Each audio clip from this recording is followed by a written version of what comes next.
Nido. Ok, dai, aspettiamo l'ok del team e poi vi posso... Oh, è il team, ok. È il team, è il team. E poi vi posso salutare. Nel frattempo vi saluto così. Tutti carichi.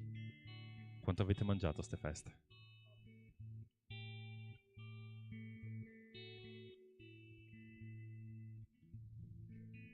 Bilance abbandonate in qualche scalino sotto un mobile.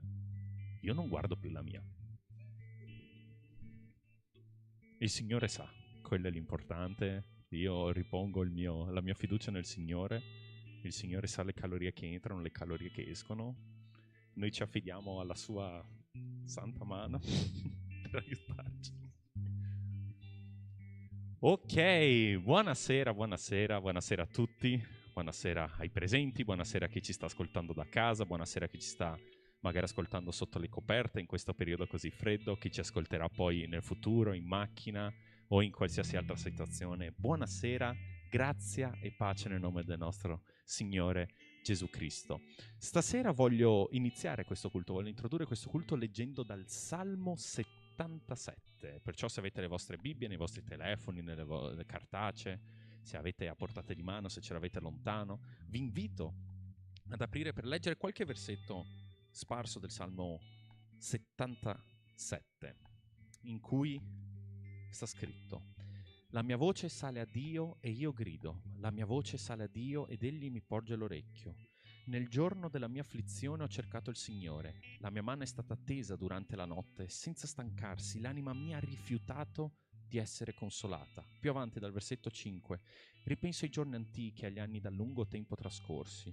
Durante la notte mi ricordo dei miei canti, medito e il mio spirito si pone delle domande. Il Signore ci respinge forse per sempre? Non mostrerà più la sua bontà? La sua misericordia è venuta a mancare per sempre? La sua parola è cessata per ogni generazione? Dio ha forse dimenticato di avere pietà?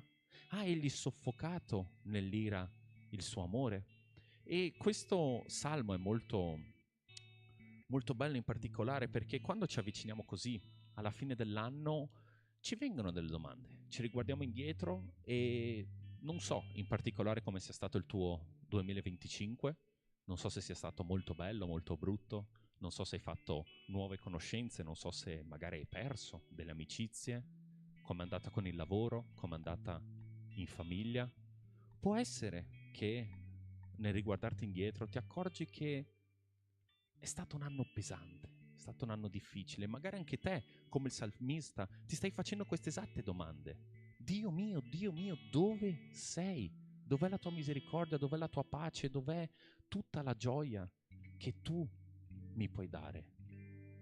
E a te che magari stai passando tutto questo, ti invito a leggere il Salmo 77, perché il Salmo 77 non finisce qua. Più avanti continua dal versetto 11: io rievocherò i prodigi del Signore, sì, ricorderò le tue meraviglie antiche, mediterò su tutte le opere tue e ripenserò alle tue gesta. Oh Dio, le tue vie sono sante, quale Dio è grande come il nostro Dio? Tu sei il Dio che opera meraviglie, tu hai fatto conoscere la tua forza tra i popoli, con il tuo braccio hai riscattato il tuo popolo, i figli di Giacobbe e di Giuseppe. Quando ci sentiamo giù, quando ci sentiamo in mezzo alla tempesta, quando ci sentiamo in mezzo a una situazione molto difficile nella nostra vita, quello che può aiutare è ricordare le grandi cose che Dio ha fatto. Perciò in questo momento vi invito ad alzarvi in piedi e possiamo pregare insieme, appunto con questo spirito di ricordo. Le difficoltà che ci sono state durante quest'anno, le difficoltà che abbiamo ancora oggi, le nostre case, la nostra famiglia, magari Natale per te è un periodo particolarmente stressante, però ricordando sempre quello che Dio ha già fatto nella tua vita. Questo accende la speranza poi per il futuro, le grandi cose che Dio ha già compiuto nella tua vita e tutte le volte che ti ha già sostenuto. Perciò preghiamo insieme.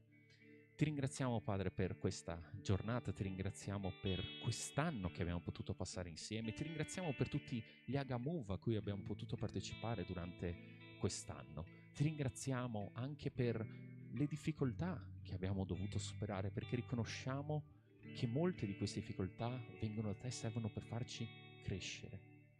Perciò, Padre, ti ringraziamo per tutte le volte in cui abbiamo potuto vedere, sentire di prima mano la tua misericordia, abbiamo potuto sentire la tua pace, la tua gioia, Padre. Noi ti ringraziamo per quest'anno che abbiamo potuto passare insieme come un sol corpo e ti chiediamo, Padre, che tu possa benedire il prossimo e ancora tanti altri anni. Ti preghiamo, Padre, facci ricordare le volte in cui tu hai già agito, tu hai già operato nella nostra vita, sia di chiesa, sia personale, sia familiare.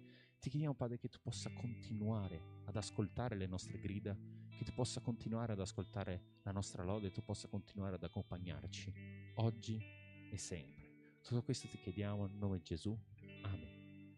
Cantiamo insieme. Buonasera Chiesa, che possiamo cantare il nostro Signore ricordandosi di tutto quello che abbiamo passato in questo anno e cantare con gioia, con allegria, perché questo è un tempo per lodare Lui. Amen.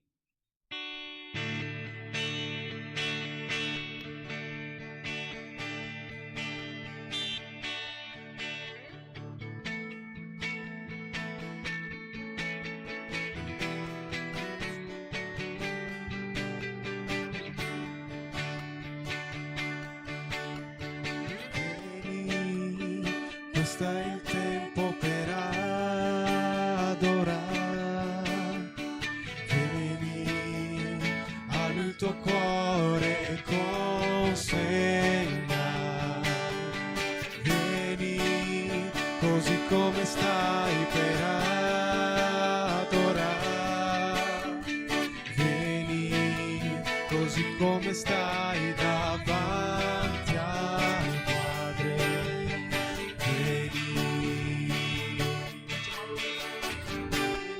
Confesserà al Signore e ginocchia si piegherà, ma colui che in Dio crederà il tesoro più grande avrà.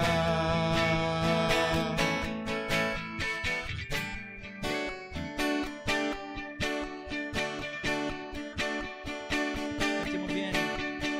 Vieni, questo è il tempo per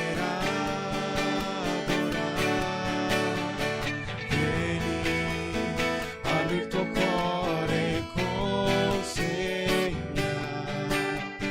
Vieni, così come stai per adorare.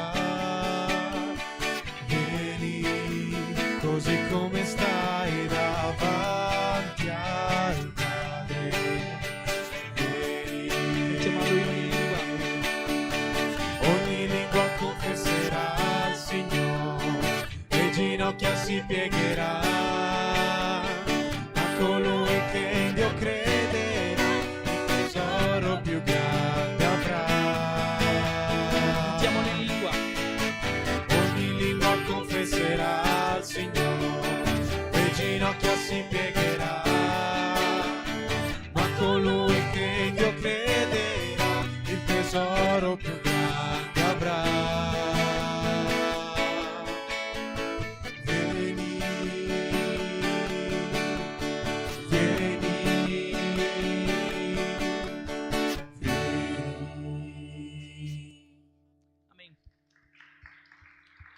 È stato un anno magari pieno di benedizione o pieno di provazione, ma una cosa lo so, che è un anno per lodare il nostro Signore, un anno per ringraziare perché siamo arrivati fino a qui e tutto questo grazie a Lui, quindi che possiamo cantare a Lui con gioia e con allegria, perché magari abbiamo avuto momenti di difficoltà, magari abbiamo avuto momenti magari da piangere, ma sappiamo che in quel momento lì c'è stata la mano del nostro Signore. Sappiamo che in questi momenti, che magari era tutto buio, che magari c'era tanta acqua, c'era tanta sofferenza, c'era il nostro Signore al nostro fianco. E anche se magari non abbiamo sentito una voce, sai, come quelle del fiume che ti dice io sono qui, sappiamo che c'era Lui, perché siamo arrivati fino a qui. Vedo tutti voi magari con un sorriso in faccia, e questo è un segno che Lui ci ha portato fino a qui. Quindi che possiamo avere fiducia, che possiamo avere gratitudine, che possiamo sapere che In ogni momento c'è il nostro Signore. Se parla c'è il nostro Signore, se non parla c'è il nostro Signore, se lo sentiamo c'è il nostro Signore, se non lo sentiamo c'è il nostro Signore. Magari se non lo sentiamo è un momento di crescita. Magari se lo sentiamo è un momento di confermazione, di fortificazione della nostra fede. Quindi che capiamo che vivere con il nostro Signore è vivere con la certezza che Lui c'è in ogni momento. Amen? Possiamo cantare a Lui.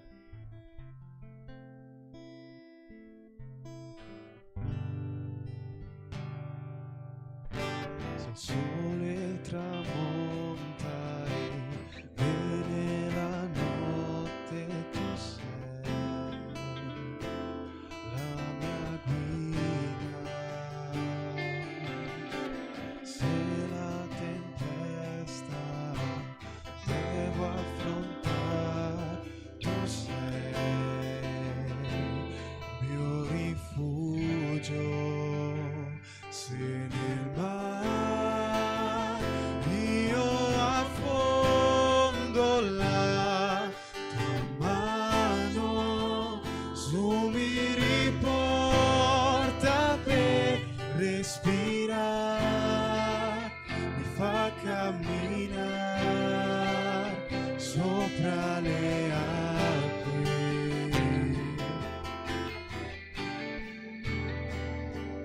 Tu sei il Dio della mia salvezza, sei la mia rocca, la mia fortezza, il mio Signore, il mio Salvatore.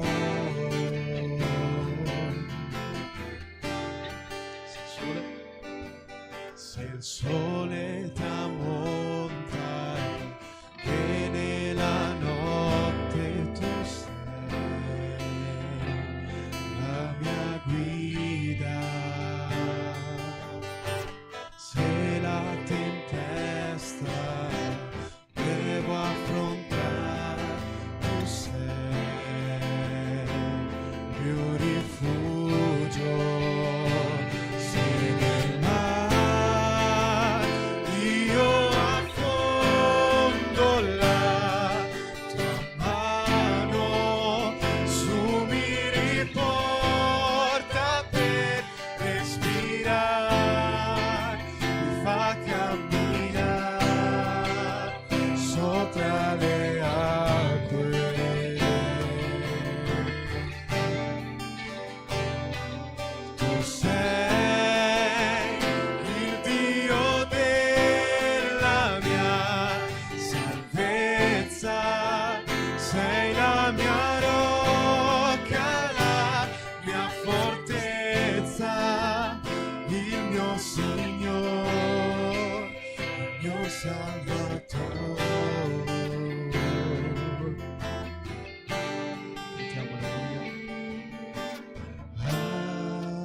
sei il Dio della mia salvezza, sei la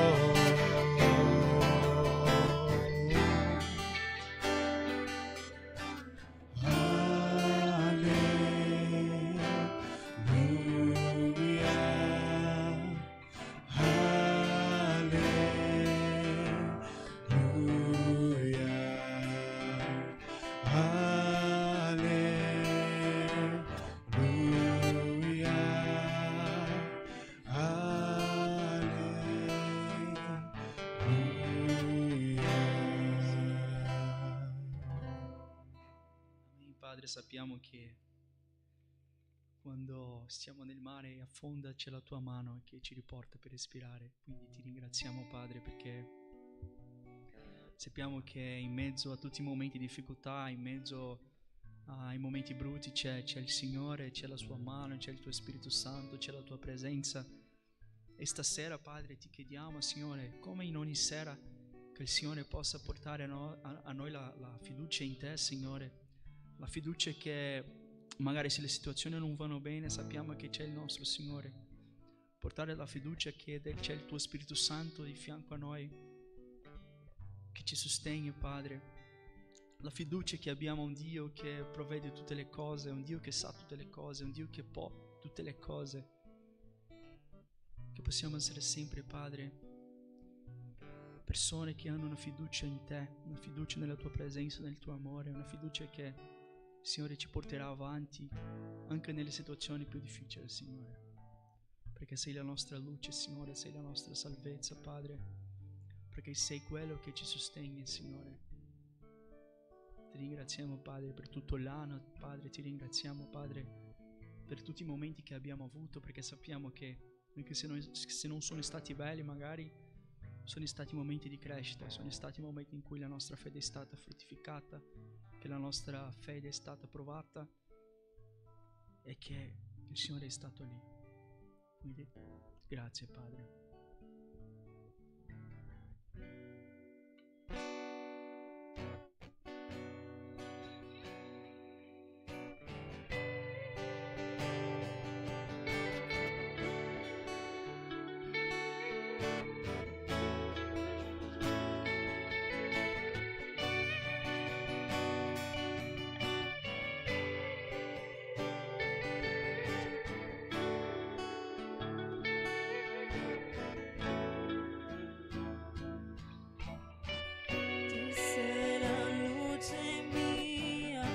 Sei la mia salvezza, a te mi arrenderò.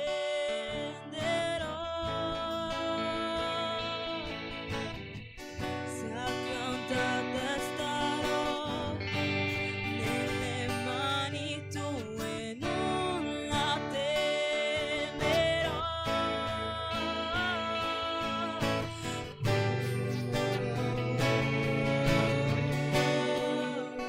Tu sei Santo, Signore.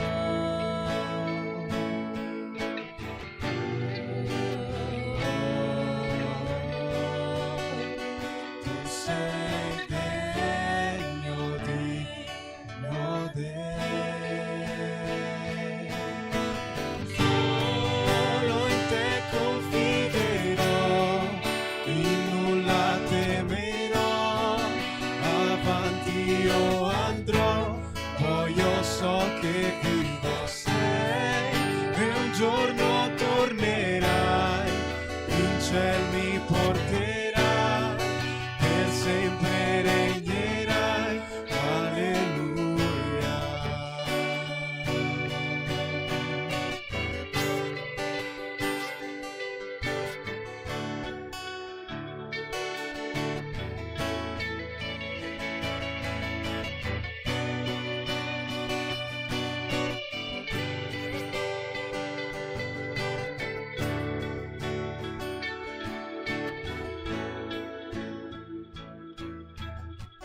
Tu sei la luce mia, tu sei la mia salvezza, a te mi arrenderò.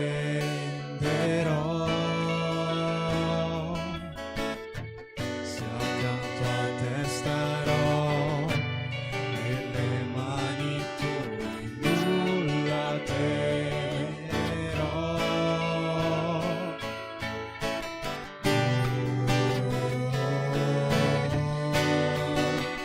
Tu sei Santo, Signore.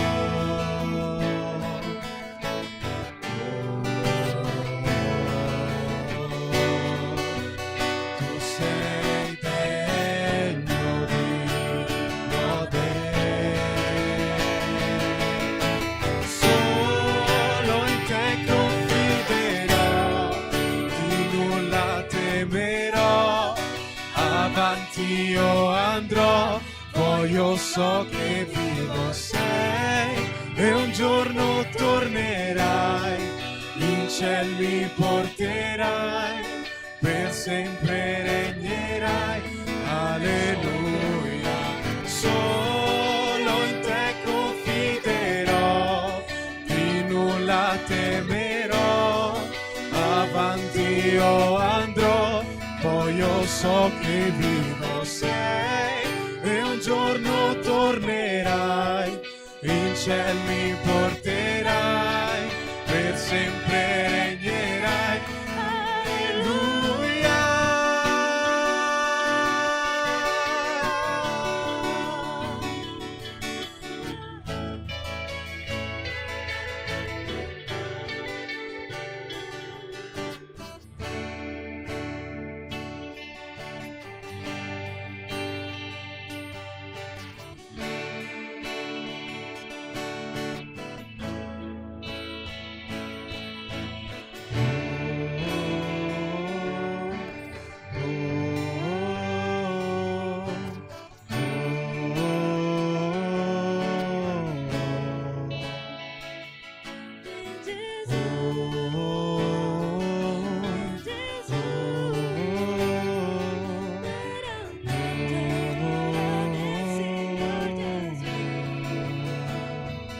Ven Gesù,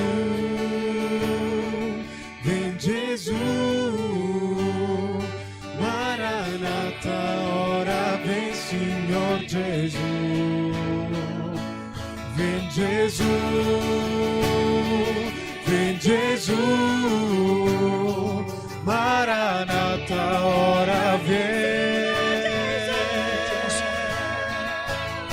Solo in te confiderò, di nulla temerò, avanti io andrò, poi io so che vivo sei, e un giorno tornerai, in ciel mi porterai, per sempre regnerai, alleluia. Solo in te confiderò, di nulla temerò, avanti io andrò, poi io so che vivo sei, e un giorno tornerai, in ciel mi porterai, per sempre regnerai, alleluia.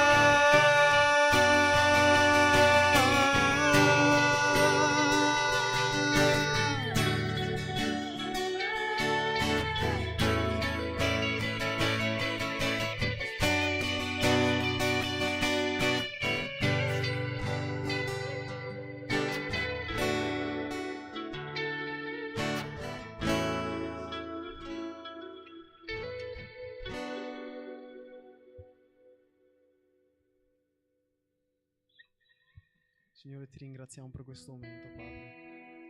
Ti ringraziamo perché possiamo essere qua, Signore, possiamo lodarti, possiamo essere riuniti come una chiesa, Signore, come una sola famiglia.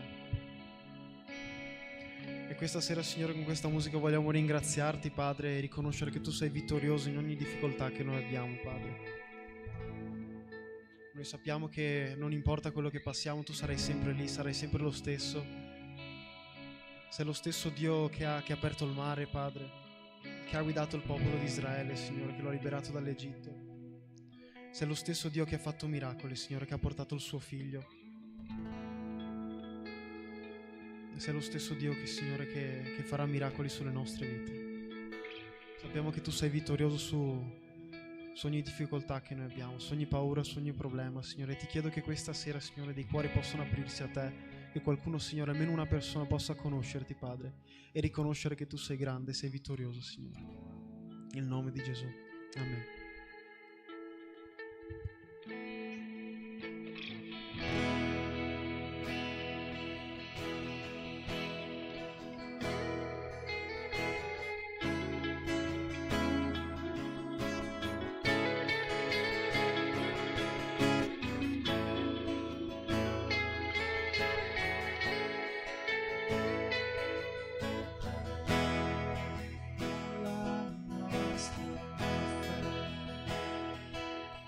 e nulla ci resisterà mentre adoriamo.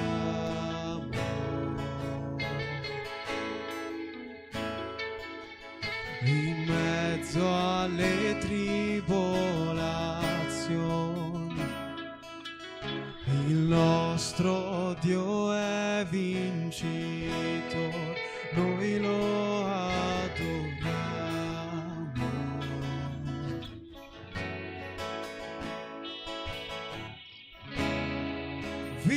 Vittorioso sei, nella tempesta stai, il tuo nome è infallibile,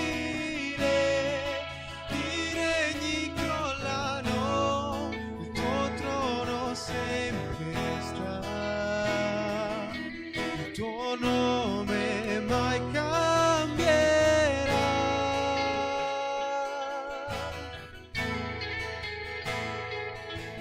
L'inferno non resisterà e nulla mai ci fermerà, io ti adorerò.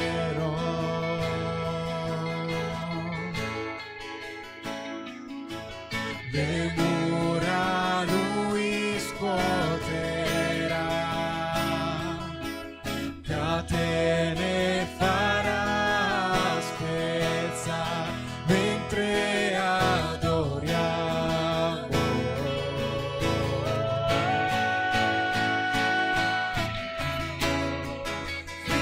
Vittorioso sei, nella tempesta stai, il tuo nome è infallibile, i regni crollano, il tuo trono sempre sta, il tuo nome mai cambierà,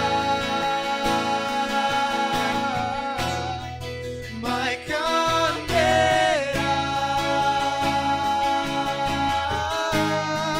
mai cambierà,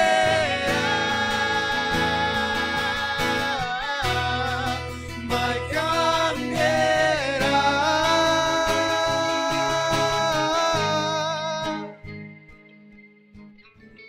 Come un tuono impetuoso, Dio potente sei, Dio grande sei.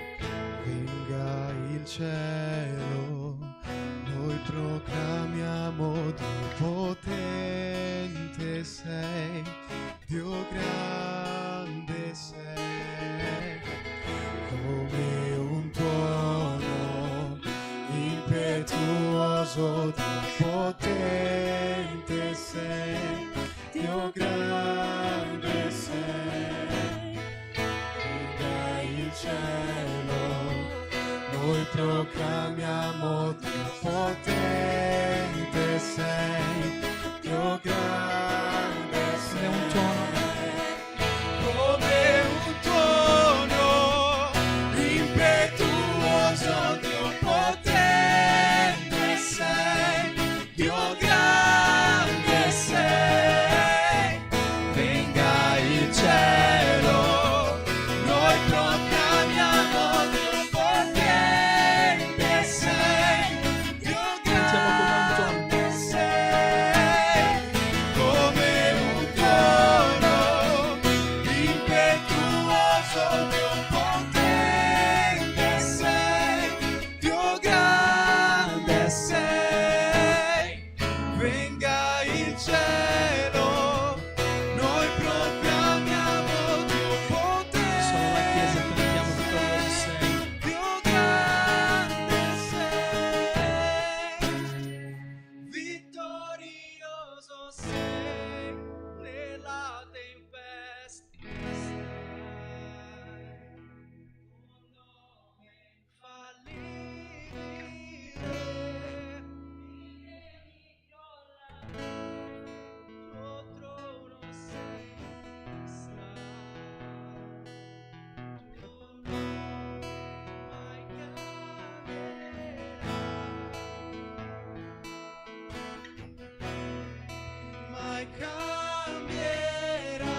sei, Dio grande sei. Venga il cielo, noi proclamiamo Dio potente sei, Dio grande sei, come un tuono impetuoso, Dio potente sei, Dio grande sei. Venga il cielo, noi proclamiamo Dio potente sei, Dio Cantiamo vittorioso. grande sei. Vittorioso sei. Nella tempesta stai, tuo nome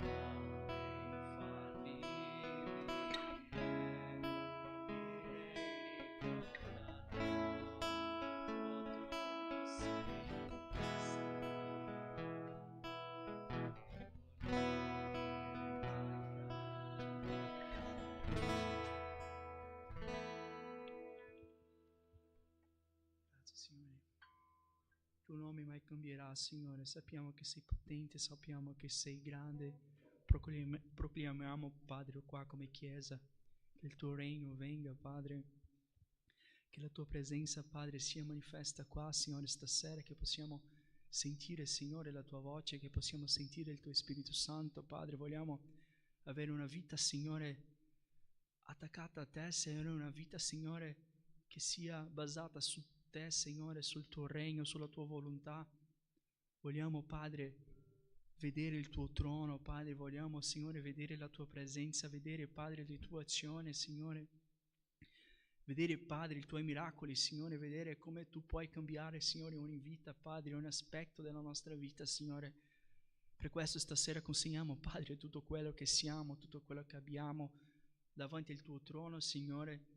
Mettiamo, Padre, le nostre vite, Signore, mettiamo le nostre cose, tutto davanti a te, Signore, perché sappiamo che quando sono sotto il tuo controllo, Padre, sono nelle migliori mani, Signore.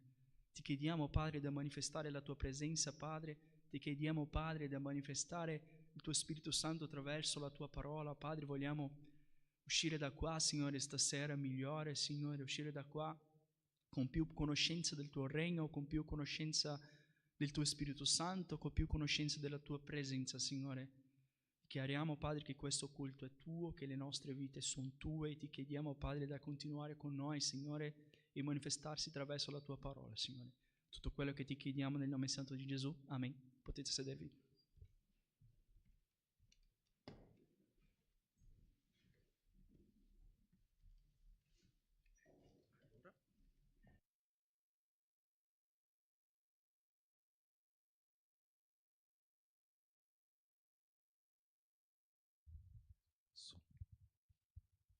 Amen. Amen.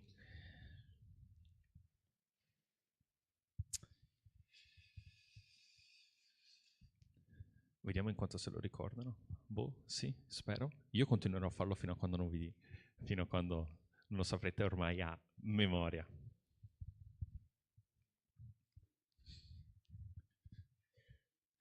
Parto o non parto? No, non lo so. Vi tengo così. Chi vive? Chi regna? Al suo nome? E al suo popolo?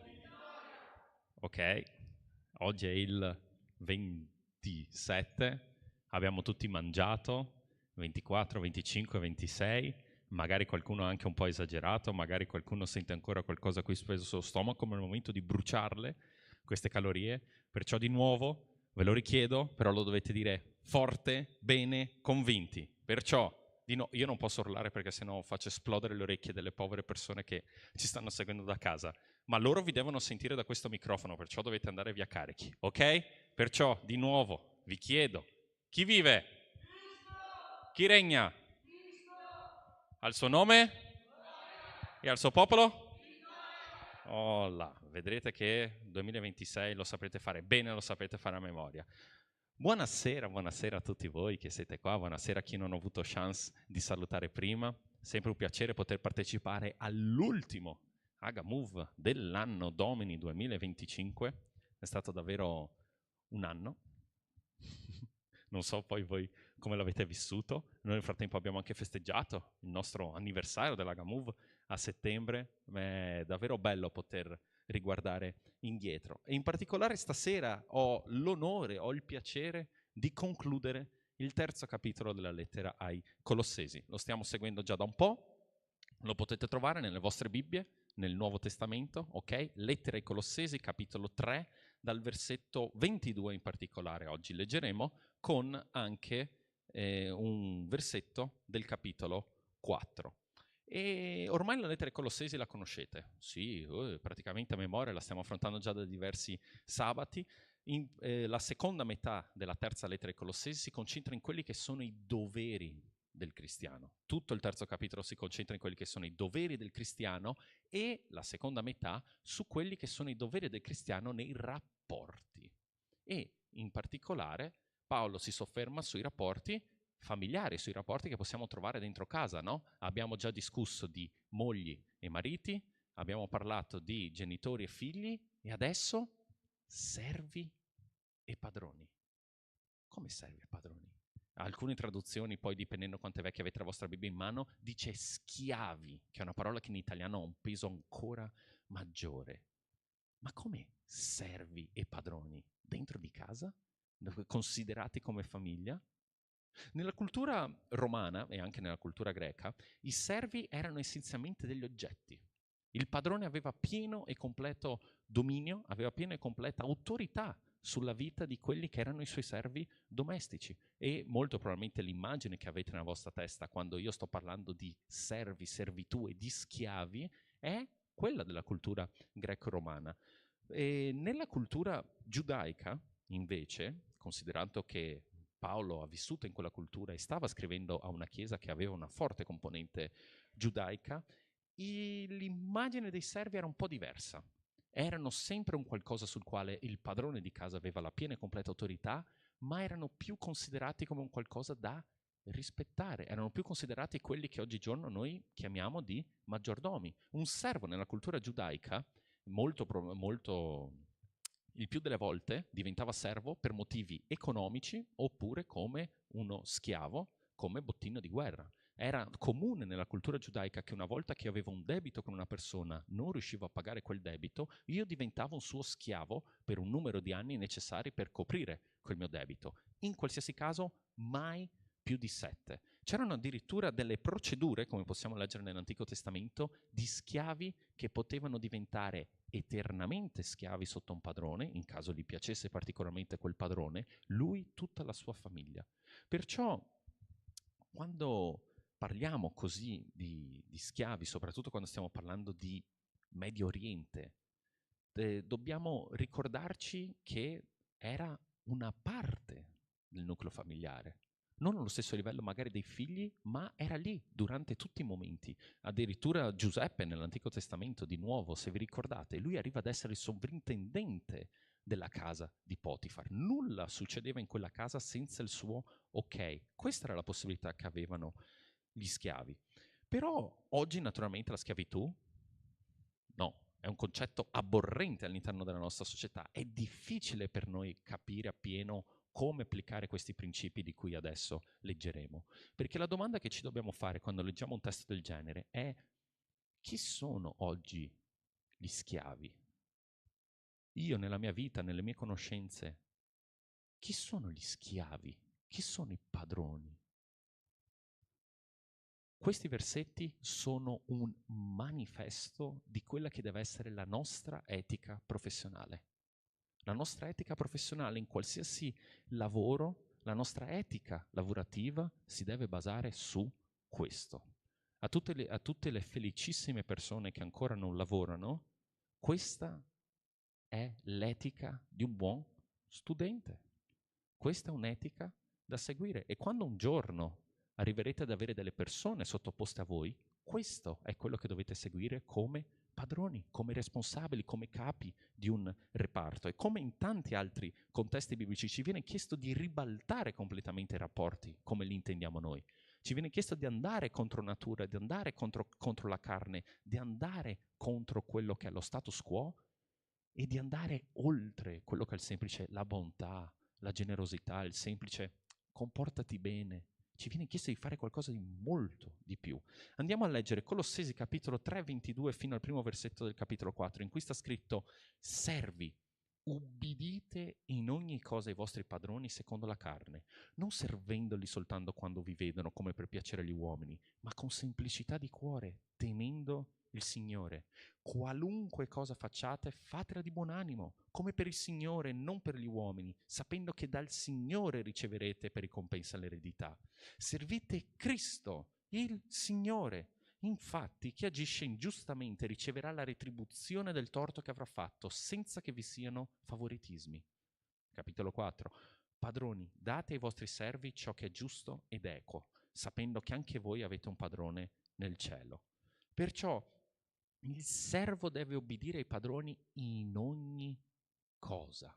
Notate l'assolutismo di questo imperativo. Un servo deve obbedienza assoluta, senza mezzi termini, finché ovviamente non contrasta i principi cristiani, e in quel caso il dovere morale, etico, è ribellarsi a un ordine del genere. Ma fino a quando non si arriva a quel punto, il dovere del servo è servire.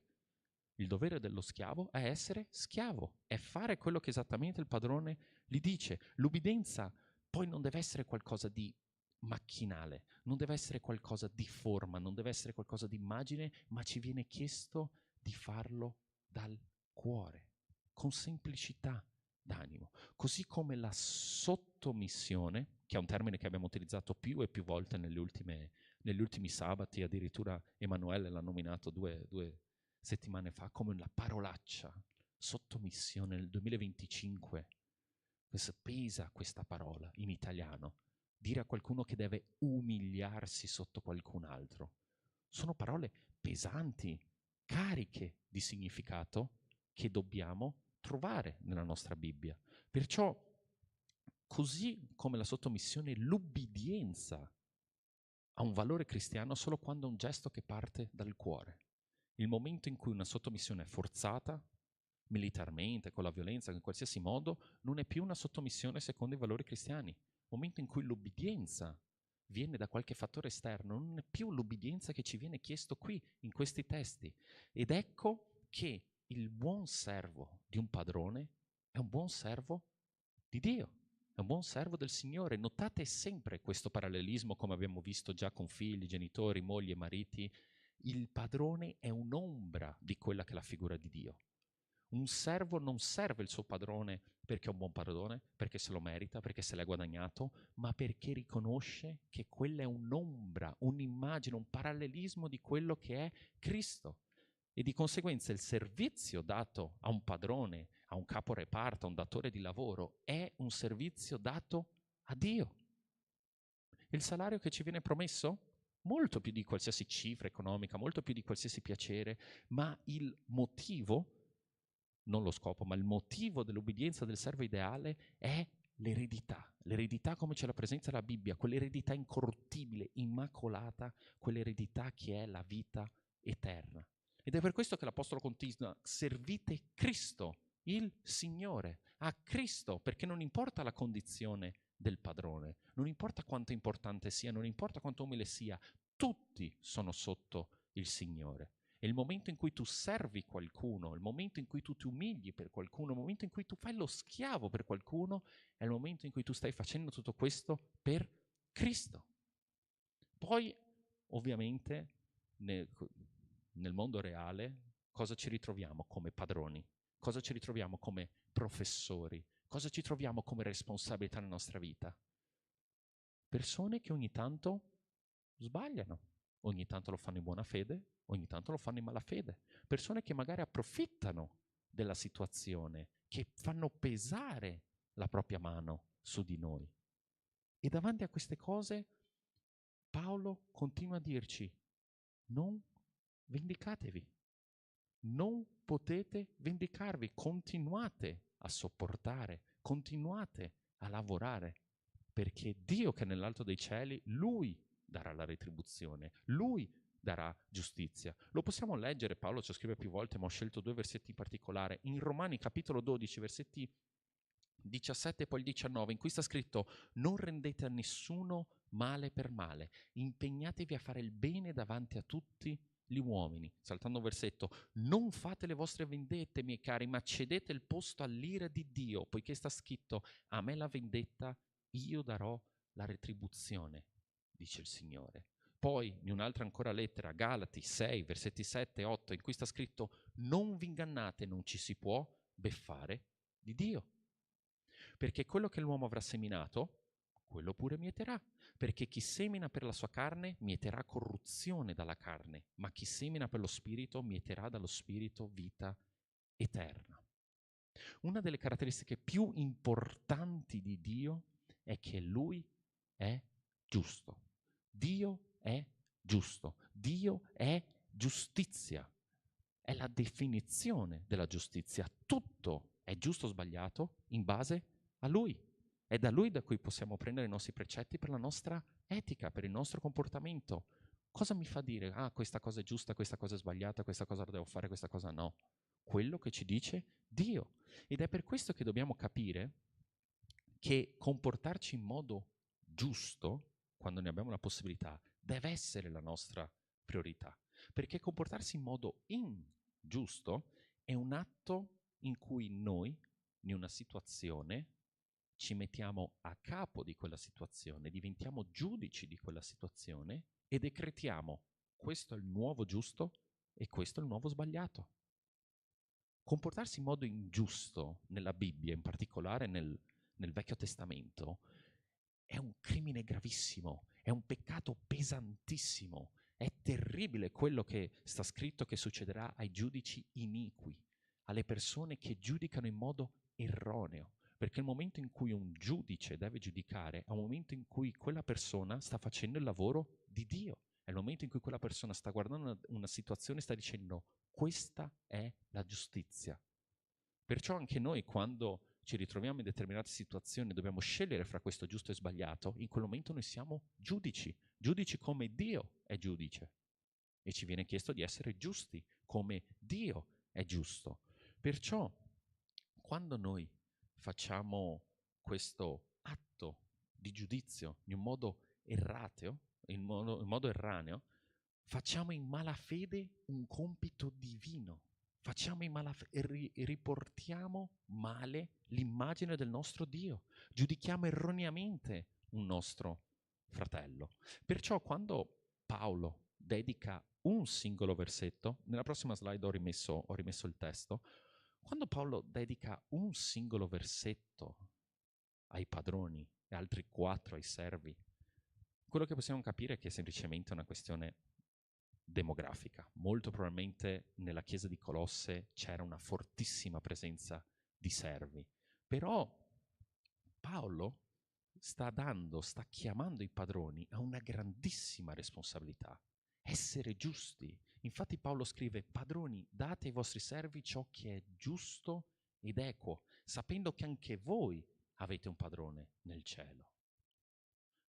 Cos'è la giustizia? Dio. Dio è la giustizia. Come intendiamo noi la giustizia? Conseguenze. Sin da quando siamo piccoli, molto facile, come abbiamo anche letto per una buona parte in Galati capitolo 6. Fai il male, ricevi il male. Fai il bene, ricevi il bene. Ti comporti male, non ricevi regali a Natale, non ricevi regali a compleanno, perdi i tuoi diritti di uscire fuori con gli amici, di giocare alla play magari. Fai bene, bravo, complimenti, ecco qua la play, tieni qua il PC, tieni qua questo, tieni qua quello, eccetera, eccetera, eccetera. Noi meritiamo quello che seminiamo. E noi cosa siamo? Peccatori. Qual è il salario del peccato? Morte. Noi, come peccatori, meritiamo di pagare il prezzo del peccato, che è nulla di meno che la morte. È la naturale conseguenza. Pagare per quello che hai fatto, per quello che sei. È la giusta conseguenza. E qui il Vangelo arriva al suo culmine, perché se il mondo fosse perfettamente giusto, nel mondo idilliaco in cui tutti devono pagare per i crimini che hanno commesso, tutti noi saremo sulla croce. Tutti noi saremo sulla croce, tutti noi dovremo essere lì, in quel posto. Ma è appunto nella giustizia di Dio che Dio ha concesso questa ingiustizia in cui un giusto ha pagato per tutti. Questo è il messaggio del Vangelo. Sia molto chiaro, che non usciate da qua con strane idee, ma il fulcro del Vangelo è che tu hai ricevuto qualcosa per il quale non hai lavorato, per il quale non meritavi, perché nessuno se lo può meritare. Questo è il regalo. Perché festeggiamo così tanto a Natale? Yeah, che bello, è nato il Salvatore, eccetera. Perché questo è il fulcro del Vangelo. Siamo in un mondo ingiusto? Sì, viviamo in un mondo ingiusto? Sì, perché un giusto ha pagato per tutti noi. Questo è la fonte della nostra gioia. Questo è quello che ci permette di vivere davvero in un modo bello, buono e perfetto la nostra vita. Perciò, cari padroni, magari, non so, qualcuno di voi, grande imprenditore qua, se vuoi ti passo anche il mio IBAN in caso tu voglia, non so, comprarmi un caffè o qualcosa del genere. Però, carissimi padroni, carissimi professori, carissimi docenti, carissimi datori di lavoro, ricordatevi, date ai vostri servitori la giustizia come Dio la dà. Da un punto di vista sociale, chiaro, dare alle persone sotto di voi quello che si meritano. Banalmente, scritto nero su bianco, quello che c'è scritto nel contratto, il loro salario è qualcosa di giusto, tu gli devi dare quello che gli spetta, perché comunque il suo sacrosanto diritto in quanto uomo, comunque il suo sacrosanto diritto in quanto creatura di Dio. Perciò, nella sua condizione di inferiorità, brutto dire così, ma utilizzando la terminologia di Paolo così in un contesto sociale, nella sua posizione di inferiorità, tu non puoi fargli pesare il carico che deve portare. Tu, datore di lavoro, non puoi fargli pesare il giogo che pesa sulle sue spalle in quanto tuo servo. Poi, da un punto di vista spirituale, non puoi dimenticarti che quel servitore è un tuo fratello. Non è sotto di te, non è sopra di te, ma è un tuo fratello. Un fratello non per semplice legame di sangue, ma un fratello per un legame spirituale, per via di quello che Cristo ha fatto, per via di quello che Dio ha fatto. Perciò la tua famiglia, quel fratello che è stato riscattato dallo stesso sacrificio, membro della stessa famiglia, figlio del medesimo Padre che vi accomuna tutti quanti. Paolo qui scrive in modo diretto e riassuntivo qualcosa che lui aveva già toccato. Nella lettera agli Efesini, capitolo 6, che Paolo scrive in un modo molto più approfondito questi concetti che abbiamo potuto leggere nella lettera ai Colossesi, in cui sta scritto: servi, ubbidite ai vostri padroni secondo la carne con timore e tremore, nella semplicità del vostro cuore, come a Cristo, non servendo per essere visti come per piacere agli uomini, ma come servi di Cristo, facendo la volontà di Dio di buon animo, servendo con benevolenza, come se serviste il Signore, non gli uomini, sapendo che ognuno, quando abbia fatto qualche bene, ne riceverà la ricompensa dal Signore, servo o libero che sia. Voi, padroni, agite allo stesso modo. Notate come addirittura è salito il livello, non semplicemente come giustizia, ma anche voi, padroni, agite allo stesso modo. Copiate i vostri servi. Agite allo stesso modo verso di loro, astenendovi dalle minacce, sapendo che il Signore vostro e loro è nel cielo e che presso di Lui non c'è favoritismo. Ripetendo, servi, ubbidite. Il verbo ubbidire qua in particolare, scavando un po' nella definizione greca e nel suo utilizzo greco, indica una sottomissione continua e ininterrotta verso il proprio superiore o datore di lavoro, con timore e tremore, non con paura, sia chiaro, ma bensì con rispetto, per onorare i propri superiori, soprattutto quando non ci vedono. E padroni, imitate i vostri servi, comportatevi rettamente, senza favoritismi, senza guardare prima le vostre tasche rispetto a quelle del vostro servo, senza dare vantaggi, valori o qualche compito esclusivo a qualcuno. Leggendo questi testi, poi in particolare non so voi, a me in particolare è venuta in mente una domanda che immagino possa sorgere spontanea, però perché Dio, avendone la possibilità, non ha eliminato una società così barbarica? Perché di nuovo, servitù, non so come sia la vostra opinione riguardo ad avere schiavi o servi domestici, però magari non il massimo.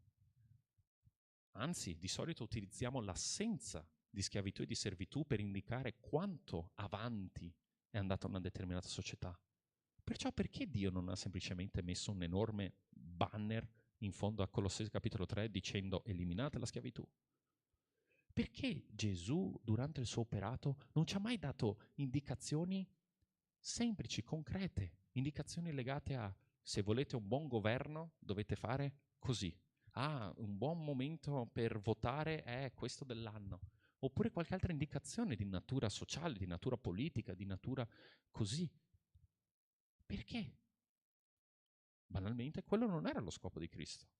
Noterete che il messaggio di Cristo è assolutamente contro la società, è assolutamente contro quello che noi vogliamo fare, è contro tutto quello che noi pensiamo sia comune, normale e naturale, però Gesù non è venuto per portare un messaggio politico, non è venuto per trasformare quella società dall'alto attraverso nuove leggi o robe del genere. Gesù è venuto per portare la verità. Gesù è venuto per portare una realtà spirituale. Gesù è venuto per trasformare i nostri cuori. Non tanto la nostra società, ma i nostri cuori. Quello che ha fatto Gesù è piantare un seme all'interno delle nostre società, che poi via via con il tempo è andato ad espandersi, ad espandersi, ad espandersi e ha trasformato effettivamente la società. Un buon 90% dei valori che noi oggi diamo per scontato in qualsiasi società moderna, in qualsiasi società illuminata, sono valori cristiani. Con l'avanzare del cristianesimo in Europa e nel mondo, la schiavitù è scomparsa.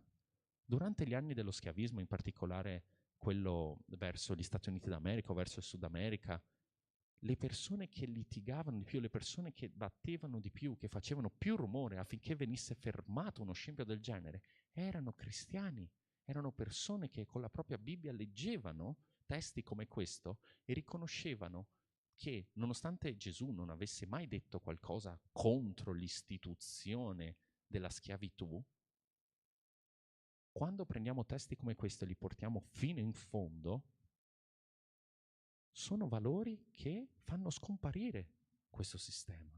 Gesù non è venuto per portare un'insurrezione, una rivoluzione sociale, ma a portare qualcosa di più profondo, qualcosa che trasformasse tutti dall'interno.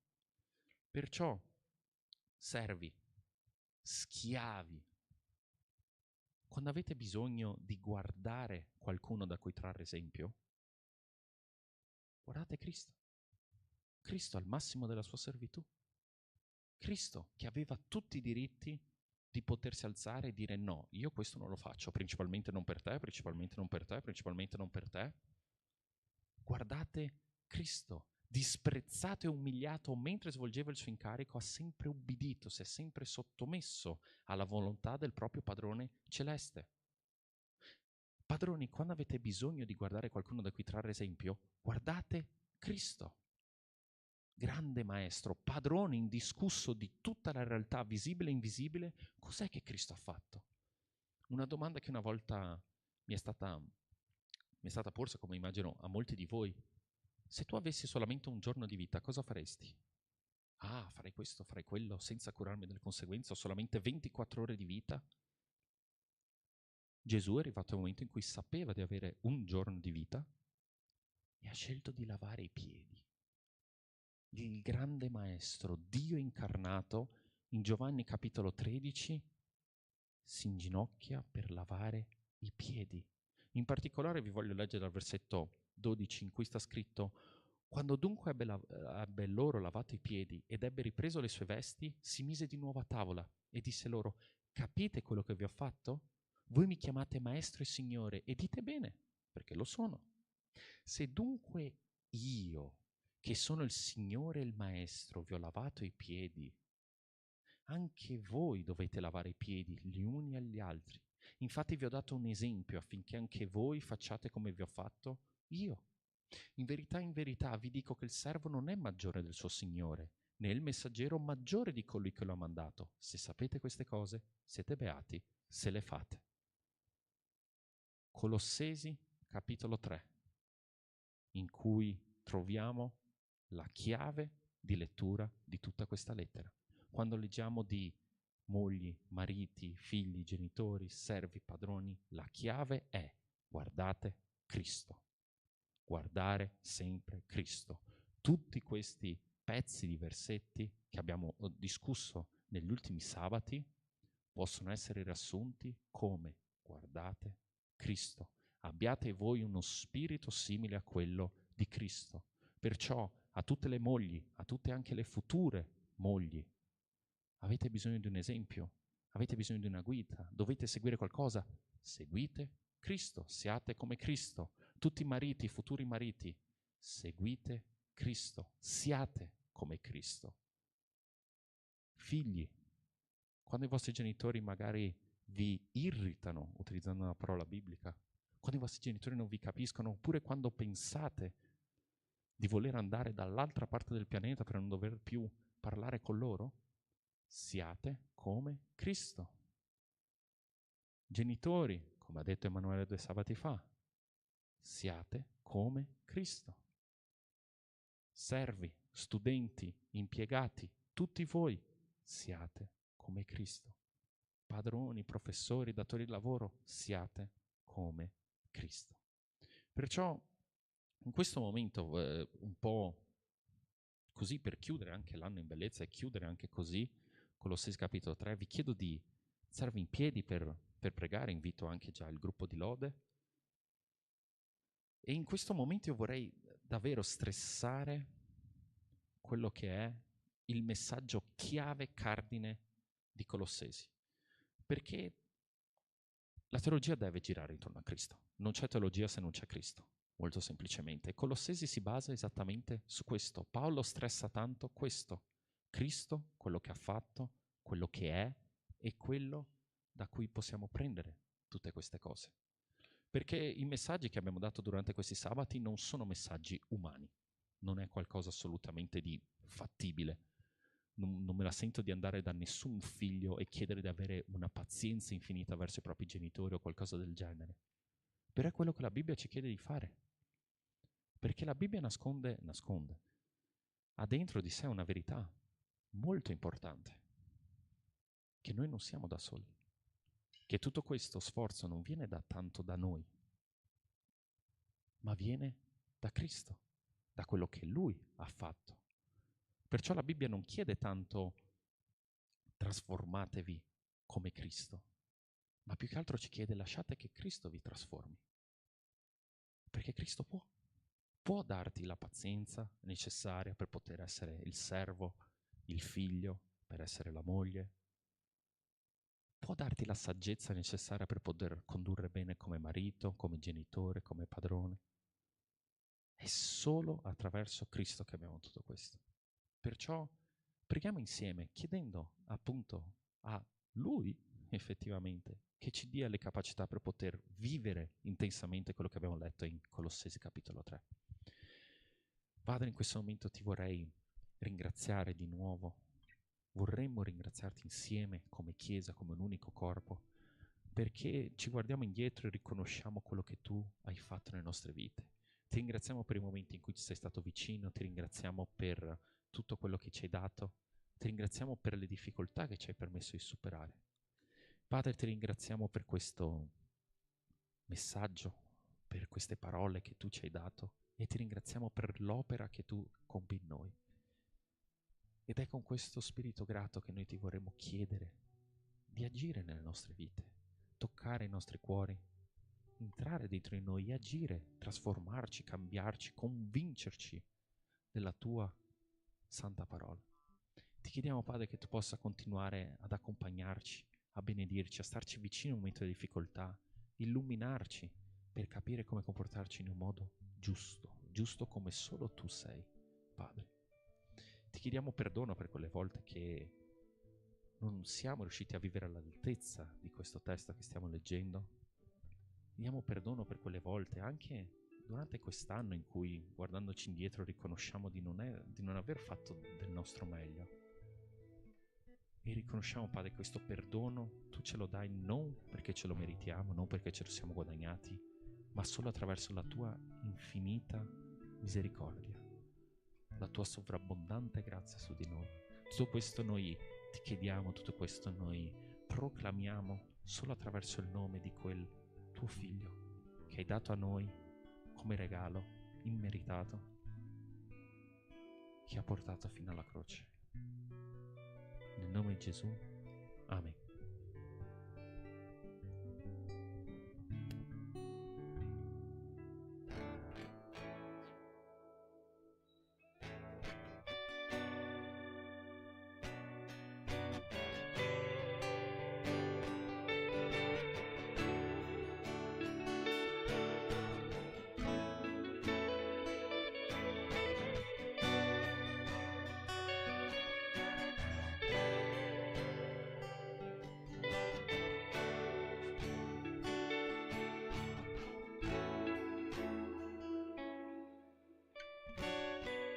Sei la mia luce, tu sei la mia salvezza, a te mi arrenderò.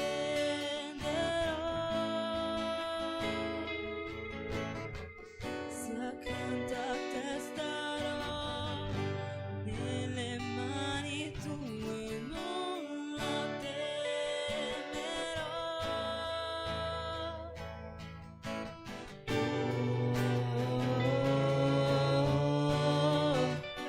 Tu sei santo, Signore.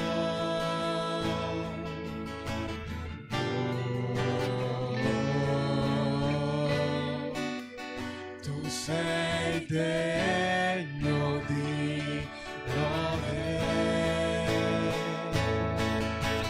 Solo in te confiderò, di nulla temerò. Avanti io andrò, poi io so che vivo sei, e un giorno tornerai, in cielo mi porterai, per sempre regnerai, alleluia.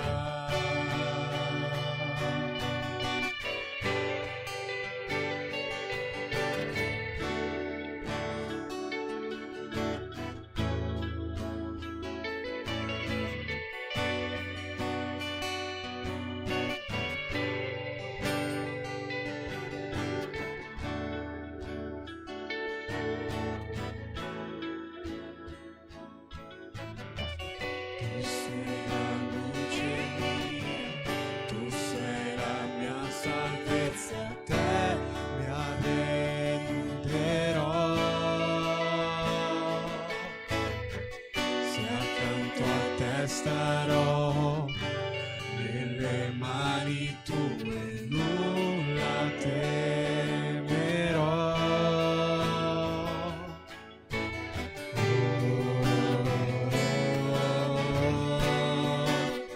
Tu sei santo, Signore.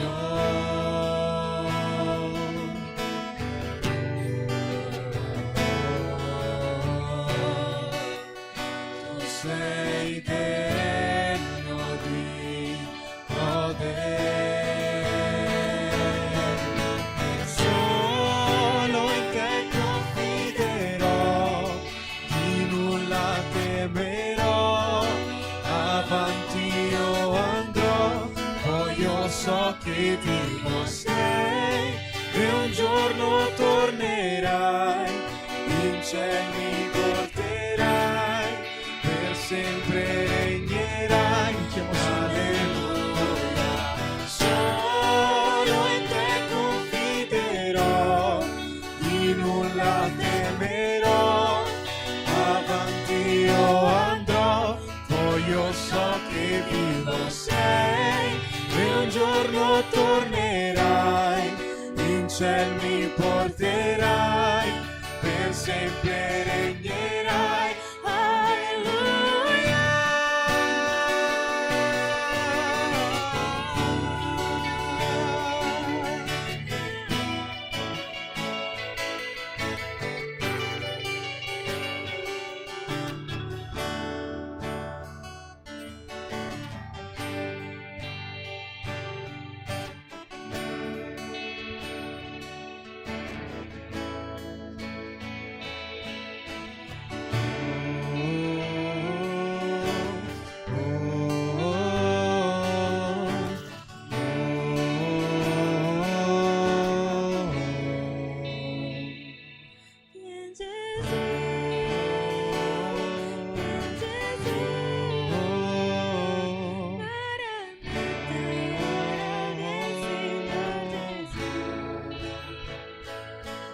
Gesù,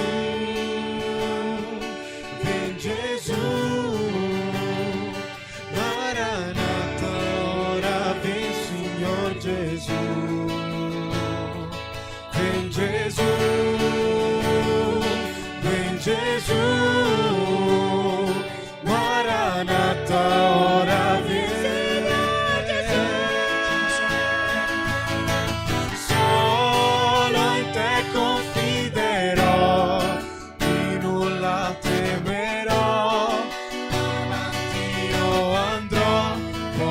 So che vivo sei e un giorno tornerai, in cielo mi porterai, per sempre regnerai, alleluia.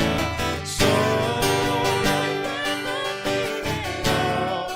di nulla temerò, avanti io andrò, poi io so che vivo sei e un giorno tornerai, in cielo mi porterai, per sempre regnerai, alleluia.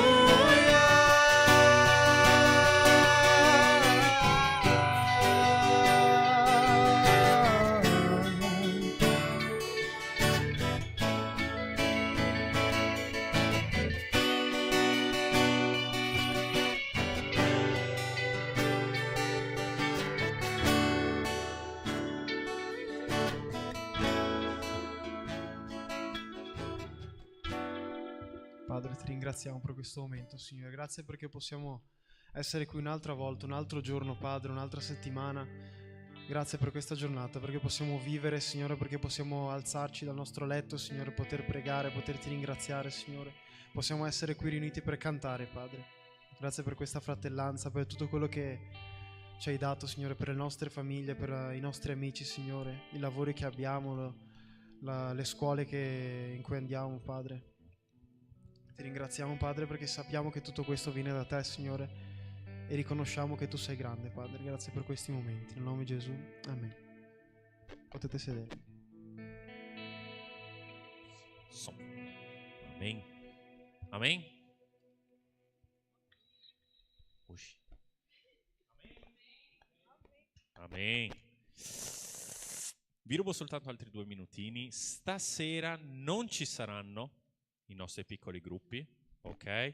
Finisce il culto, non vuol dire che dovete scappare via. Possiamo naturalmente stare insieme, ok? Mangiare insieme, cantare insieme, fare tutto quanto insieme. Poi, il 31 dicembre 2025 avremo il nostro culto di Capodanno. Perciò vi invito caldamente a stare qui alle 10, ok? Sarà un ottimo momento in cui potremo cantare, un momento in cui potremo celebrare insieme, potremo anche giocare insieme dopo il culto. Da qui in avanti sono tutte notizie che vi sto dando sotto banco, perciò vi prego di non spargere troppo in giro, ok? Ma mi hanno parlato di un bingo in cui rispetto all'anno scorso ci saranno dei premi che effettivamente qualcuno vuole e non capiterà come al povero Alessandro l'anno scorso di portarsi a casa un tronco, letteralmente un pezzo di legno, ok? Così. Poretto, non ha neanche un camino in cui bruciare quel povero tronco, cioè puro soprammobile. Però no, dai, quest'anno ricchi premi, ok? State sintonizzati nei gruppi, probabilmente vi chiederemo comunque di portare qualcosina, soprattutto da mangiare, perché quando bisogna festeggiare bisogna sempre mangiare. Non è biblico, ma secondo me siamo lì, ok? E basta, possiamo cantare un'ultima canzone? Sì, credo di aver detto tutto, sì, assolutamente. Possiamo cantare un'ultima canzone? No, quale canzone? Vieni dove? Vieni.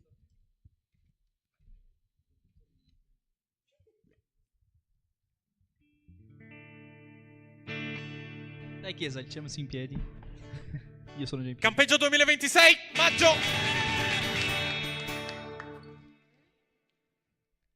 Ok? Riceverete istruzioni a breve. Verso la fine del maggio 2026 sarà molto probabilmente su a Belluno, non a Santa Giustina, stessa provincia, un altro posto. Basta. Ah, credo, sì, giusto? Detto tutto? Grazie ragazzi. Lindo.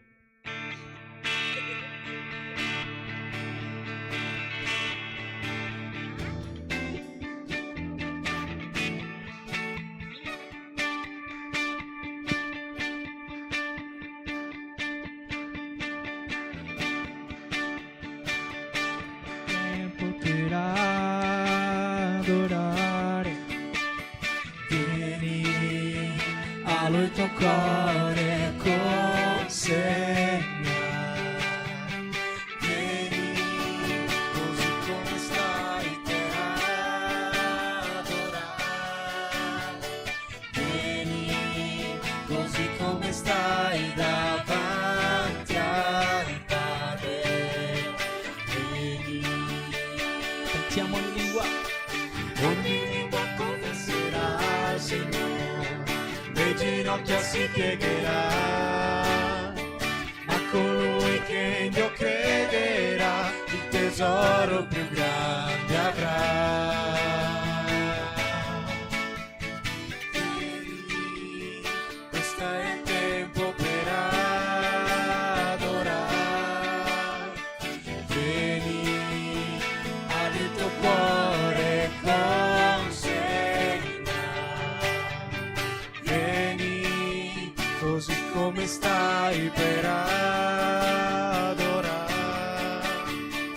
Vieni così come stai davanti al Padre. Vieni. Cantiamo in lingua. Ogni lingua confesserà al Signore, le ginocchia si piegherà, ma colui che in Dio crederà, il tesoro più grande avrà. Cantiamo in lingua. Ogni lingua confesserà al Signore, le ginocchia si piegherà, ma colui che in Dio crederà, il tesoro più grande avrà. Cantiamo vieni. Vieni, vieni, vieni.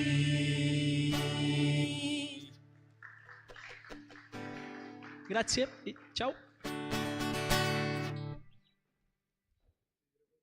Ah, c'è il coso lì. È vero, scusate. Ho sbagliato io. Gesù era. Molto bene, signori, come ormai è diventata tradizione, oggi combacia l'ultimo sabato del mese e noi ogni ultimo sabato del mese vogliamo festeggiare insieme, perché bene sì, abbiamo persone che hanno fatto compleanno a dicembre, perciò invito caldamente a venire. Anna, prego, vieni, non so se c'è, Vittoria non c'è. Tu non compi gli anni a dicembre. Solo chi compie gli anni a dicembre, per favore, ok? Anche se non siete nella lista, vi prego, ok? Venire avanti, che così possiamo già cantare tanti auguri, possiamo mangiare insieme una candelina, possiamo mangiare insieme una torta, Sofia, candelina, possiamo festeggiare e così subito lo possiamo fare dopo il culto, ok? Auguri! Oh, Patrick, dov'è? Usci, mi serve gente che canti? E a cappella vuole, no? Io volevo la sciccheria, volevo che il gruppo Lode facesse il tanti auguri, ok? Una volta lo facciamo. Ok, candeline, quanti anni? Domanda trabocchetto, a una donna non si chiede mai quanti anni ha fatto, perciò sono giovane, perciò tanti auguri ragazze, complimenti. Yay! Loro tra di loro se lo posso chiedere, io non lo posso chiedere. Aspettiamo indicazioni dal team media, dal team dei cortometraggi per il valore storico aggiuntivo. Non ho ricevuto l'ok, però io vado lo stesso. Sì? No? Grazie Lucas. Piega. Tanti auguri!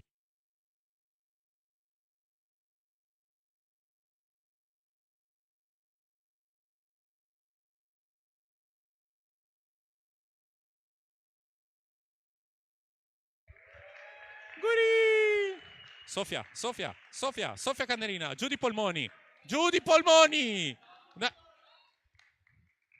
Mamma mia ragazzi, meno di 30 anni e non sentirli, ok?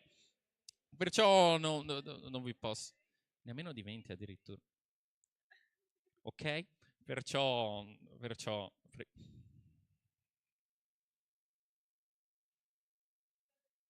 sì, falla soffiare anche a Vittoria, dai, che così ha la chance di...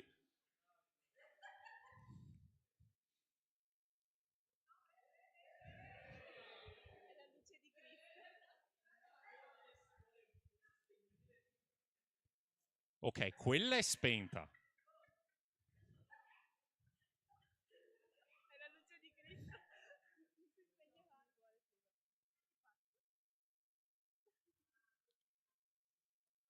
Ecco. Ringraziamo PH e facciamo una pregherina. Facciamo una pregherina e ringraziare il Signore per le vostre vite. Salutiamo anche Vittoria da lontano, ok? Spero partecipi alla foto, Vittoria, naturalmente sì, fotografare il momento storico, grazie Vittoria, perciò preghiamo insieme. Ti ringraziamo Padre per la vita delle nostre sorelle che hanno compiuto gli anni questo mese, ti ringraziamo per avergli dato ancora un altro anno di vita, ti chiediamo Padre che tu possa continuare ad accompagnarle, a benedirle per molti altri anni di vita, che tu le possa illuminare, che tu le possa proteggere. Tutto questo ti chiediamo, Padre, e ti ringraziamo nel nome di Gesù. Amen. Auguri! Ottimo. Tagliamo, mangiamo.